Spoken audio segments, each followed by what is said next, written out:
আজ আমাদের বিষয় হ্যাচিং স্ট্রোকসের মাধ্যমে একটি ল্যান্ডস্কেপ ছবি তোমাদের সামনে তুলে ধরা।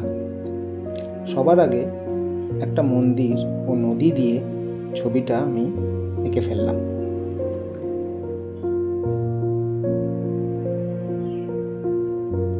পেন্সিল স্ট্রোক বিভিন্ন রকমের হয়, তার মধ্যে হ্যাচিং স্ট্রোকস হলো অন্যতম।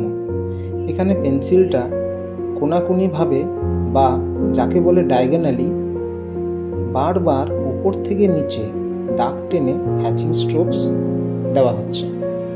এভাবেই কোথাও হালকা কোথাও ডার্ক স্ট্রোকসের মাধ্যমে আলো ছায়া বোঝানোর চেষ্টা করছি। মন দিয়ে তোমরা ছবিটা দেখলে এবং প্র্যাকটিস করলে সহজেই তোমরা হ্যাচিং স্ট্রোকস শিখে নিতে পারবে। এবার ছবিটা এনজয় করো।